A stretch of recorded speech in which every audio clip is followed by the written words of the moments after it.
Hello, YouTubers. Welcome to the 16th day of December, 2016. It is Friday.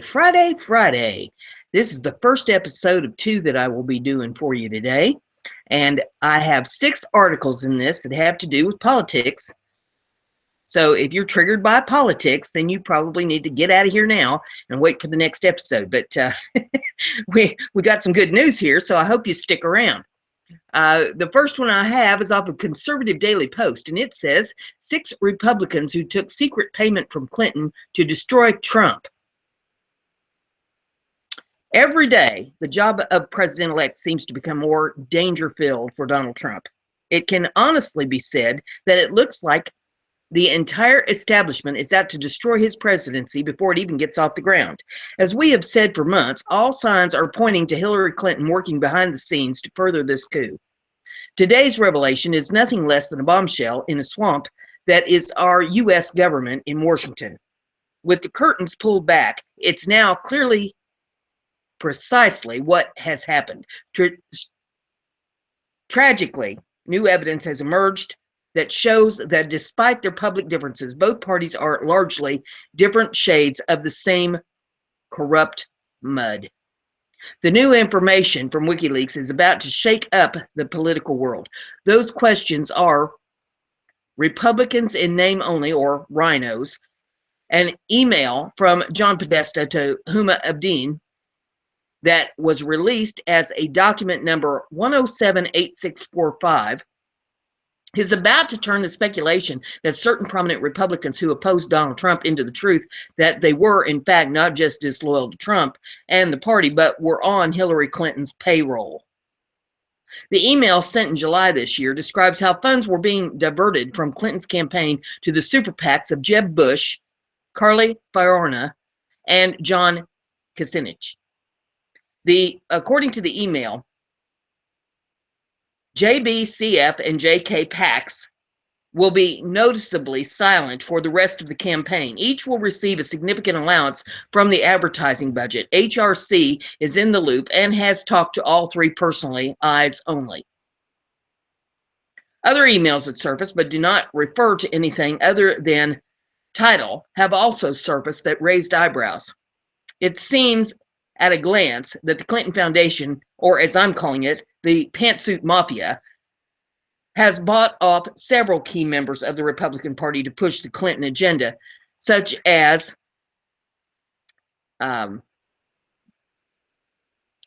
let's see, they've got some pictures here, a picture of the Jeb Bush and Kucinich and Fiona, and it says, he is on board. We'll retract the invitation to speak, eyes only.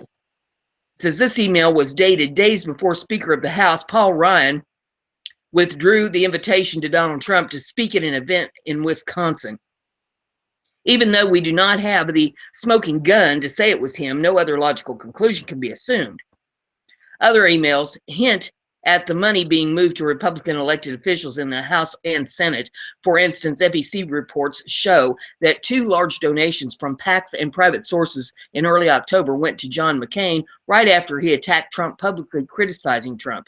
That happened shortly after a slew of emails concerning moving money to support one candidate and move support from another.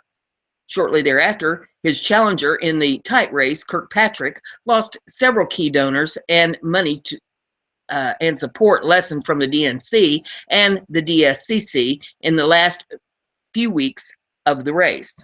The thing to note is that McCain is one of the lead sponsors of a committee to investigate any Russian influence into the election. Senator Lindsey Graham, another outspoken critic of Donald Trump and briefly candidate for president from July to December, also, it seems, received help from the Clintons. An email that simply states, cleared the road for him in 2020, could mean that there will be no strong or supported Democrat in the South Carolina Senate race when Graham is up for re-election.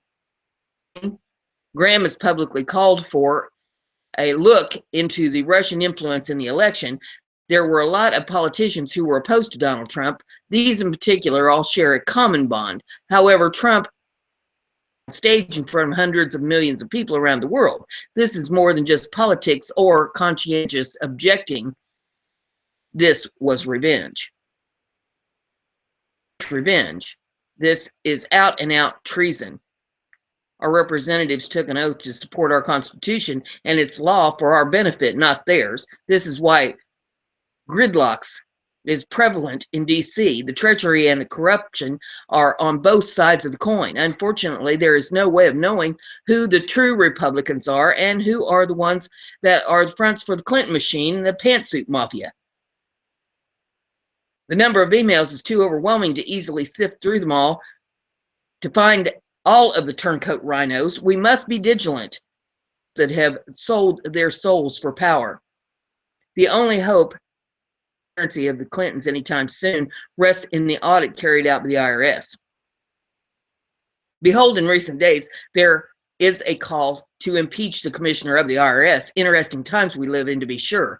Only time and work on our part will push this audit forward. Even though Hillary lost the presidency, she is still a power behind the scenes with these revelations. With her Democratic allies in Pelosi and Schumer, and her Republican lackeys in the form of Ryan and other Republicans, she will set the agenda and pull the strings. We, the people, have no idea who is on our side and who is not. For the Clintons, it will mean that even though the American people are supporting Trump and making America great again, we will be left scratching our heads and wondering how the GOP and Trump cannot accomplish anything. Clinton will be in control without having to ever show her hand or be responsible to the people. The Soros-Clinton team will have killed the republic, and we will never know until it's too late. The Russian news story, perhaps, is the ultimate coup for the Clinton camp. She does not even have to be the winner of the Electoral College vote to have gained power. Defect to Hillary or name another candidate in the votes. Electors are not legally bound to vote for their candidate. Then that could throw the vote into the House and Senate.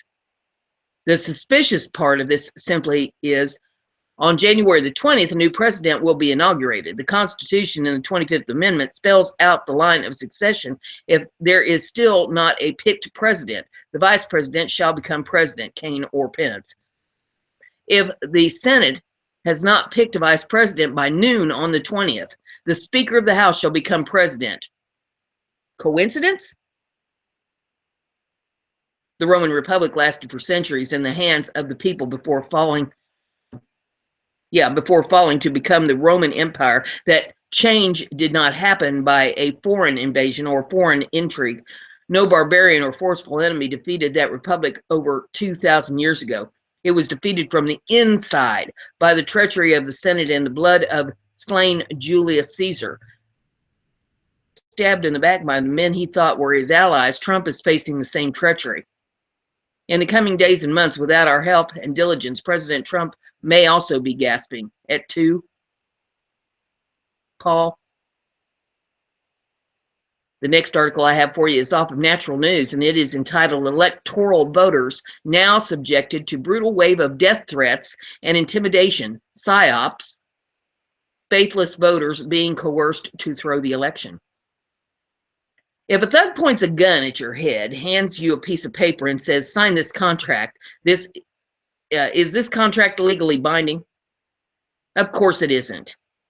It was coerced under threat of violence, and no court in the nation would uphold the contract as legally binding. Yet right now, the electoral voters all across America are being essentially held at gunpoint, threatened with being killed if they don't change their votes to oppose Donald Trump. The dishonest mainstream media is further amplifying the coercion by running an organized PSYOP campaign of disinfo, psychological operation, which falsely claims that the Russians hacked the election, despite the complete absence of a shred of evidence to support the narrative.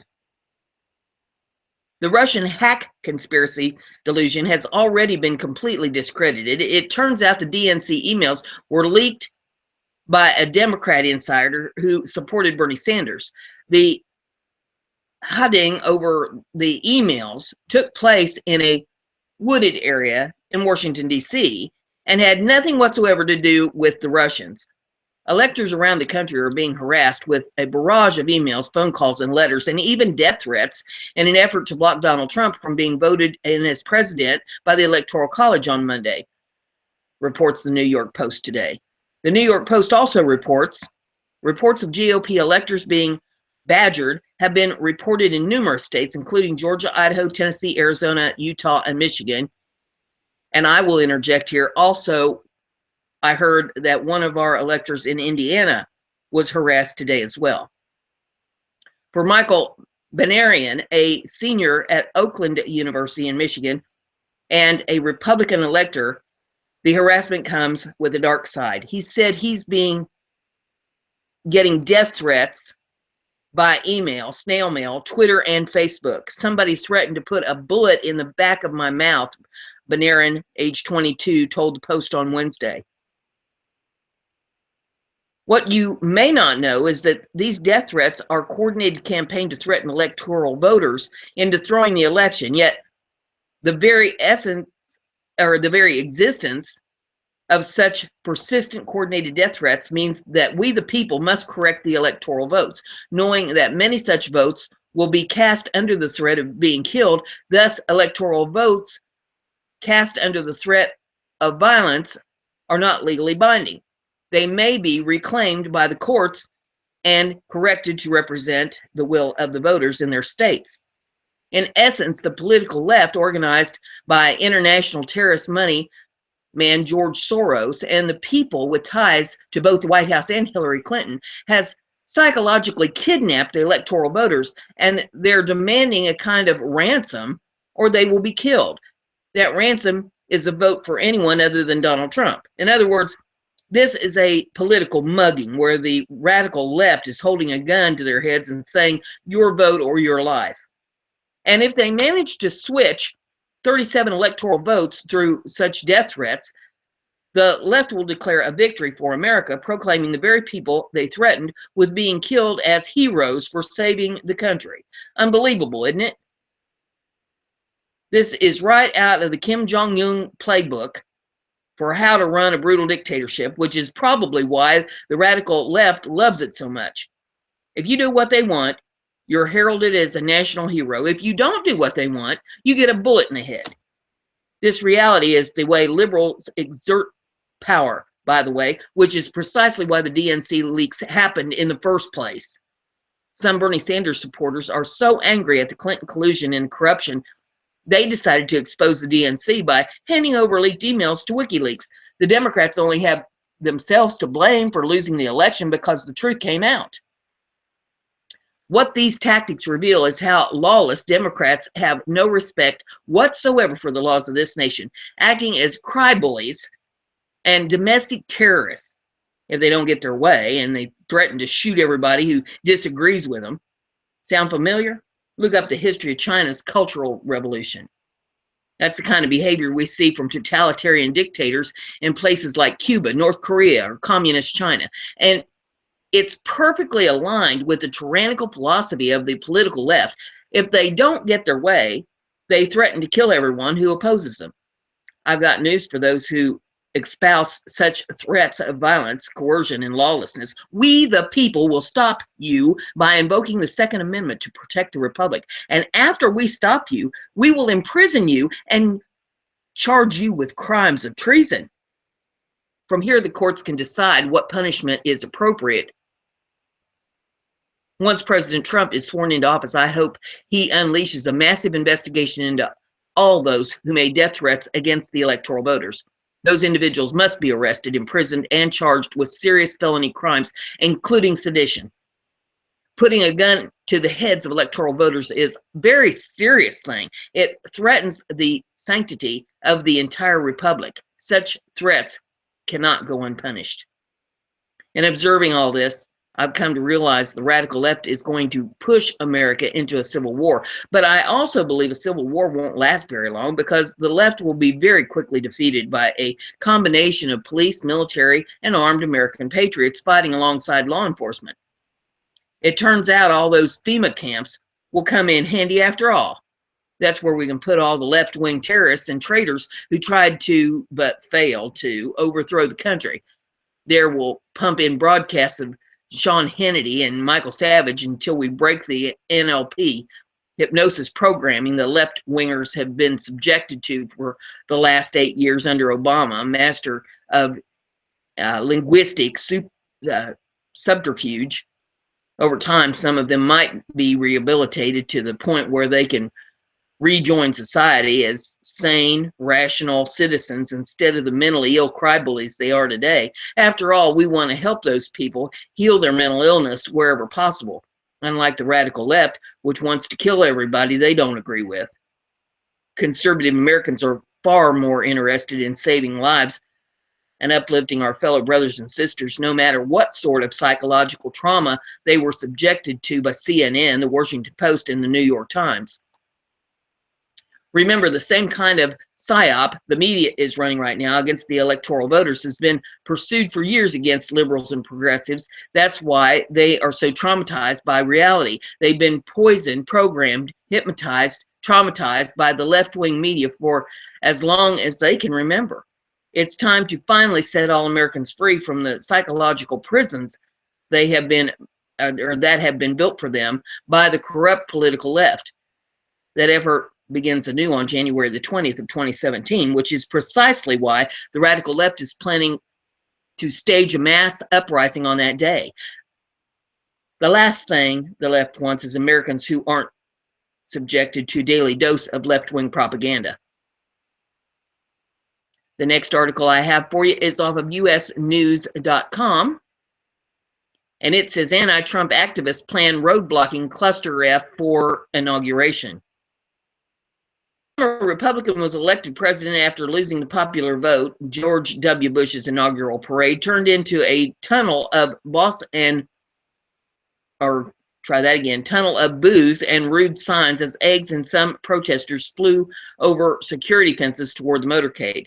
Organizers anticipate even more visible dissent when Donald Trump rolls down Pennsylvania Avenue toward the White House on January the 20th. One major faction plans an orderly but large demonstration along the parade route, but a more radical effort, tagline "No Peaceful Transition," seeks to block major roads into the nation's capital and prevent foot traffic checkpoints along the route. So we're going for what I generally term a cluster F, says Legba Carafor, a local anarchist handling press for the more radical protest organizing network Disrupt J20, which has more than 1,700 Facebook group members. We are planning to shut down the inauguration. That's the short of it, he says. We're pretty literal about it. Create citywide paralysis on a level that I don't think has been seen in DC before. We're trying to shut down pretty much to the city as well as every checkpoint around the actual inaugural parade route. Carafor says more than 200 people attended an organizing meeting at a local church Sunday on short notice. Photos show supporters representing a range of ages and interests. A member of the anti-war group Code Pink posed with a sign, as did people upset about Trump's comments on women and policing. "Rapists deserve hell, not the White House," one woman's sign said. Members of various progressive groups are involved in Disrupt J20, but as individuals rather than institutional representatives, Carafor says the group's website describes it as being assisted by the DC Welcoming Committee collective of experienced activists. Protest plans often are over ambitious, and it's unclear if there will be enough bodies or sacrificial vehicles to block roadways or people willing to risk arrest by doing so. Though Carafor says the group has coordinated housing for a large number of out-of-town visitors and believes preliminary sign points to massive turnout. The more moderate planning effort is led by the Answer Coalition, an acronym that stands for Act Now to Stop War and End Racism. Sir Ben Becker says the group is seeking to stage an enormous demonstration along the route near the White House, assuming they are given permission for a spot that's traditionally captured by national TV cameras. The message we want to send to people is that D.C., Becker says. We think the most important thing is having the largest possible turnout. We have a peaceful plan. It's loud and it will be visible. Hopefully it will resonate with the communities that are so afraid right now, and hopeful it will resonate around the world that American people are not united behind Donald Trump and the Trump agenda. Although their approaches differ, the two organizers, both attendees of protests at Bush's second inauguration in 2005, which focused largely but not exclusively on opposition to the Iraq War, believe people actually will show up. Throughout the election campaign, some grand plans to protest Trump were flops, particularly at the Republican National Convention, where far fewer people protested than took to the streets a week later against Hillary Clinton when she received the Democratic nomination. Becker believes the small showings before the election may be explained by general belief Trump would lose to Clinton. The organizers see large protests across the nation following Trump's surprise win as evidence that people are newly energized for activism. Becker says motivated immigration activists, the Black Lives Matter movement against police brutality, and grassroots presidential campaign of socialist Socialist Vermont Senator Bernie Sanders also provide a springboard for next month. We think the beginning of a potentially massive new movement in the United States, and it's important that on the first day, we send a message about the numbers, a message about our politics, a message about what it is in the Trump agenda that we reject, Becker says. We're not encouraging any tactics that are going to detract from that. Becker declined the possibility of projectiles being launched in Trump's direction or other actions he calls hypothetical behavior that people probably won't even do. There is some precedent for grand visions of snarling regional traffic as more radical efforts seeks to do. In 2013, a group of truckers with various grievances caused a panic when one of its leaders announced plans to clog the Capitol Beltway with 3 rows of vehicles driving exactly 55 miles an hour. Media attention created dramatic infighting, but ultimately 4 vehicles were stopped by police for driving side by side, briefly reducing all lanes of the highway inner loop to 15 miles an hour. Sean Holtzclaw of the U.S. Select Service, the agency that will lead inauguration security efforts with cooperation from local police, says guidance will be given on security near the parade route in early January. Specifics will be contained in a long document, he said, but he is almost certain eggs and the obvious stuff won't be allowed past the checkpoints. The press office for city's Metropolitan Police Department, which will assist with security for the event, referred questions to the Secret Service. 2 Inauguration Day protests, potentially well-attended public gatherings, are being organized on social media for the day before the inauguration to celebrate President Barack Obama, and for the day after with a women's march on Washington reaching hundreds of thousands of people on Facebook. Carrefour says Disrupt J20 has no publicly announced plans to jump barricade along the inauguration parade route or throw projectiles at the new president, but that autonomous direct actions are encouraged. I can't comment on specific stuff we're doing like that, mostly because that would be illegal, but yeah, it will get pretty crazy, I expect, he says.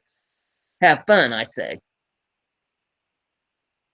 Next article is off of BizPac Review. And it says, exclusive, FBI New York field office ordered to go forward on Clinton Foundation probe. Officials at FBI headquarters instructed its New York field office to continue its corruption investigation into the Clinton Foundation following the election of Republican candidate Donald Trump, according to a former senior law enforcement official. The instructions ordered agents to go forward with their ongoing inquiry into Clinton Foundation, which is focusing on issues of corruption and money laundering, according to the source. There were no instructions to shut it down, to discontinue, or to stand down on the investigation, but to continue its work, the former official told the Daily Caller News Foundation in an interview. He said he received this information about a week ago and that the order originated from the Bureau's headquarters in Washington, D.C., well after the November 8th election. He did not know who at the FBI headquarters issued the order. The same source broke the news to the DCNF that the FBI was conducting a multi-city probe of the foundation in as many as 5 cities: New York, Little Rock, Washington, D.C., Los Angeles, and Miami. The source did not know the status of the Bureau's work in the 4 other cities. After the election, President-elect Donald Trump indicated that prosecuting rival Hillary Clinton or her foundation would not be a priority. In an interview with the New York Times on November 21st, he said, "I don't want to hurt the Clintons, I really don't." But he didn't rule out a continuing probe of the foundation, saying, "We'll have people that do things." On the foundation, which the Times wrote was perhaps a reference to the FBI or the Republicans who might continue to press or try that again, might continue to press for prosecutions in the email or foundation case. It's rare for a president to stop an FBI investigation. Halting an ongoing probe by the FBI, which is an independent law enforcement agency, can be fraught with many political risks for presidents and can expose them to charges of interfering or politicizing law enforcement activities. The Clinton Foundation originally started in Little Rock, Arkansas, as the main nonprofit entity to build and maintain the presidential library for former President Bill Clinton. As its activities exploded in the United States and overseas, its operation migrated to New York City. In 2015, the foundation reported it had 528 full-time employees, most of them working in offices located on Wall Street. Its net assets in 2015 were $347 million, according to its Form 990 tax filing with the Internal Revenue Service. The charity moved in 2011 from Harlem to Wall Street, where they shared offices with the investment giant Goldman Sachs, according to WikiLeaks. The move to Wall Street doubled the foundation's rent from $1.8 million to $4 million, according to the charity's Form 990. The spark for the FBI investigations appeared to be secret recordings of the suspects in Los Angeles involved in money laundering activities who mentioned the Clinton Foundation. The disclosure triggered an investigation in that city beginning last February, according to the Wall Street Journal. Other FBI bureaus also opened probes of the foundation in other cities. On numerous occasions, Bureau agents also conferred with Peter Schweitzer, who chronicled the money flows into the charity from influential and wealthy people and foreign governments, and wrote about it in a book titled Clinton Cash. FBI Director James Comey has been criticized by both Democrats and Republicans for his decisions on probing Hillary Clinton over her use of a private email server for government business. He ended an investigation in July of this year of her email, but then resurrected it just 10 days before the election when her emails showed up in a laptop owned by former U.S. Representative Anthony Weiner. Weiner, who is married to Clinton aide Huma Abedin, is reportedly being investigated on child pornography grounds when he allegedly sexted with an underage girl. Senior Justice Department officials reportedly were openly skeptical of the Clinton Foundation case and repeatedly tried to shut down the Bureau's probe, but the department was not able to shut down the FBI activities. Next article that I have for you is off of ZeroHedge.com, and it says, New York Times CEO calls on social media giants to subsidize mainstream media.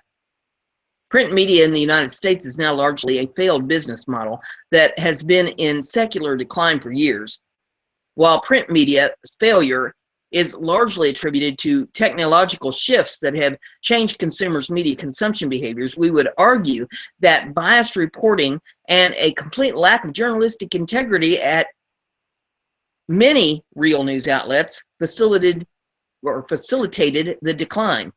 The American population has rejected the notion of paying for journalistic integrity only to get hyper-partisan, leftist manufactured narratives in return. That said, Mark Thompson, the president and CEO of the New York Times, is convinced that Silicon Valley's social media and search giants are to blame for failing print newspaper around the country. And like any good liberal, Thompson's first reflex is to provide subsidies. And apparently he thinks tech giants, or try that again, apparently he thinks tech titans should pay those subsidies. But we also know that here in Detroit and almost every other city in America, many of our colleagues who do not have the national and international opportunity of the Times or our successful digital subscription model are having a much harder time. Their availability to deliver real news about City Hall and the state legislature, about local schools and businesses, as well as about America and the world, is under direct economic threat. Here too, I believe that the search and social media platforms could play a role. The advertising, which once paid for professional journalism across the country and the rest of the Western world, is now migrating to them. Far from helping, if anything, initiatives like Facebook Instant Articles, which host news stories, naively seem to make it even hard for responsible publishers to get their business models to work. In all but a handful of cases like the Times, with large audiences, deep engagement, and real subscription potential, it's easier today to make a profit on search and social from fake news than it is from the real thing. Where will it take us if uncorrected? The big search and social companies must do more to sustain the economic of real journalism. But while Thompson lectured attendees of the Detroit Economic Club about the risks of fake news yesterday, we find it supremely ironic that the New York Times also announced the hiring of Glenn Thrush of Politico, who described himself as a political hack and was repeatedly caught sending advanced copies of articles to Hillary's campaign staff for approval ahead of publishing. And there's a link you can click on for the New York Times hires Politico's self-described hack who sent stories to Clinton for approval. And says, is that not fake news, Mark? As a quick reminder, WikiLeaks revealed that Thrush sent the following email to Podesta back in April of 2015. It says, because I have become a hack, I will send you the whole section that pertains to you. Please don't share or tell anyone I did this. Tell me if I effed anything up. And it has the entire text of that here if you want to take a look at that. All these URLs are in the description of the video for your enjoyment. And the article goes on, it says, and while Thompson rambled on endlessly about Pizzagate and other fake news stories, we couldn't help but wonder whether he could share his evidence proving that Russia hacked John Podesta's emails, certainly given the frequency of articles written on the topic and the grave nature of the accusations, which, if proven accurate, could threaten our democracy, combined with the ultimate journalistic integrity of the New York Times, must imply that they have been able to uncover some fairly convincing tangible evidence, right? But Pizzagate is only a single drop in what has become a springtide flood of false information.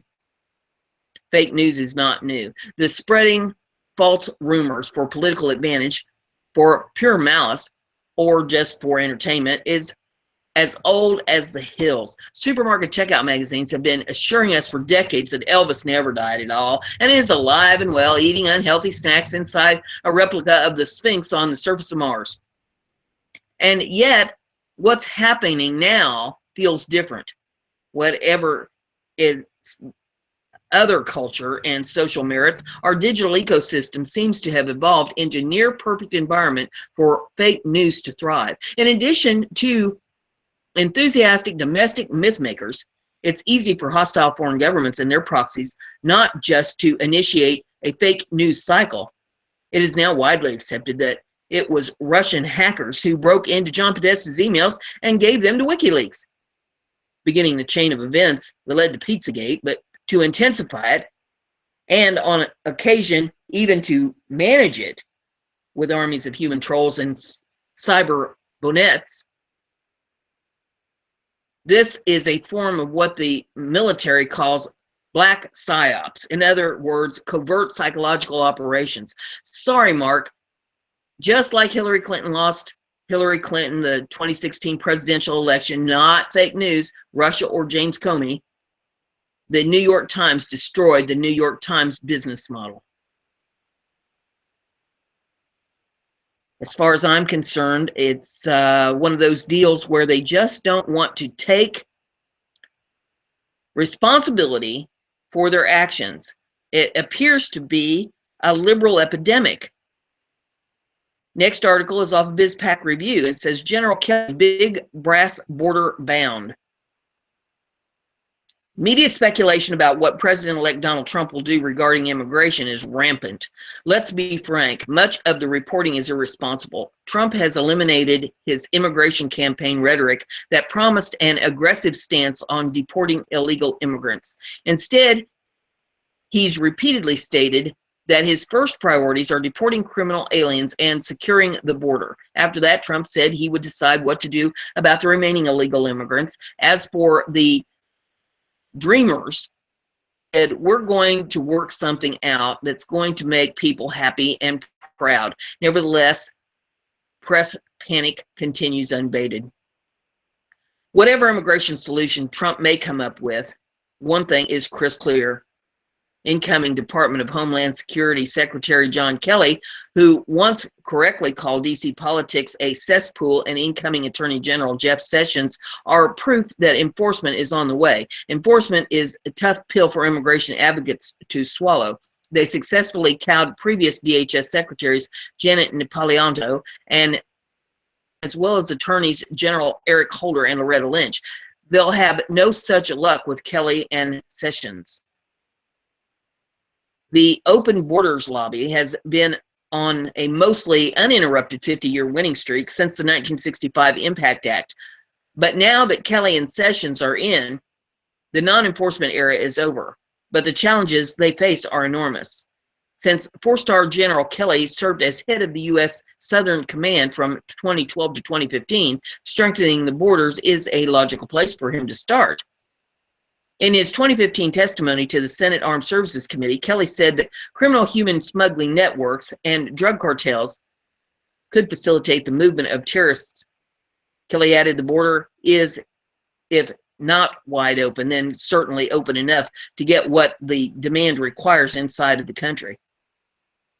Keeping terrorists out of the homeland is vital. But border abuses come in multiple forms, some of them easily ended. Take, for example, asylum claims made at the border, which have been a tenfold increase in applications since Obama took office in 2009, the year he ordered DHS to free aliens while their cases are pending. Beginning with Obama's second term in 2012, border officials recorded 8,147 illegal immigrants that petitioned for asylum. By 2014, the total grew to 28,793, and through the first 10 months of 2016, it had reached a record of 46,628. The lax asylum practice has attracted migrants from not only nearby Central America, but from as far away lands like Haiti, China, and Africa, where they've lined up at the border to take advantage. Simply by saying the so-called magic words, aliens are released into the general population. Advocacy groups, smugglers, and relatives that preceded the aliens into the United States have coached the migrants to say that they have a credible fear of returning home. Although few ever officially receive asylum, they're rarely deported and blend undetected into the general population. Trump could change Obama's policy immediately. Simply return illegal immigrants from the border that are obviously making false statements. That easily accomplished task would keep the aliens out of the homeland and also send the message to foreign nationals who may be considering unlawful entry that effective January 20th of 2017, immigration laws will be strictly enforced. The final article I have for you is off of BizPac Review, and it says Peter King, incensed over Intel snub, says it smells like a disinformation campaign against Trump. That's what That's what Congressman Peter King, a member of the House Intelligence Committee, thinks the Russian hacked the election narrative may be. The committee which has oversight jurisdiction over the CIA and FBI, was forced to cancel a briefing set for today after intelligence agencies refused to send representatives to discuss Russia's alleged interference with the election. Representative King, Republican of New York, called the agency's refusal to share intelligence with Congress appalling. This violates all protocols, and it's almost as if people in the intelligence community are carrying out a disinformation campaign against the president-elect of the United States, King told Fox News anchor Megyn Kelly. I just think it's disgraceful. King also said it's outrageous that he and House Intelligence Committee learned that the CIA allegedly concluded that Russia had intervened in the presidential election through the Washington Post. The WAPO, citing anonymous sources, claimed that a secret CIA meeting concluded that Russia had plotted to put Donald Trump in office. Naturally, the source did not provide details backing up the alleged CIA conclusion. Those in, or try this again, who in the CIA concluded this, King asked. They are obligated to share this with us. Why didn't they tell the House Intelligence Committee? They are obligated to. We are the ones with jurisdiction. Meanwhile, anti-Trumpers have cited the dubious WAPO story as a way to delegitimize the billionaire's presidency. Congressman King agrees. This could be a whole house of cards. I see it as some type of disinformation campaign to discredit the incoming president-elect. A top FBI counterintelligence official also said the evidence supporting the CIA's conclusion is ambiguous and fuzzy.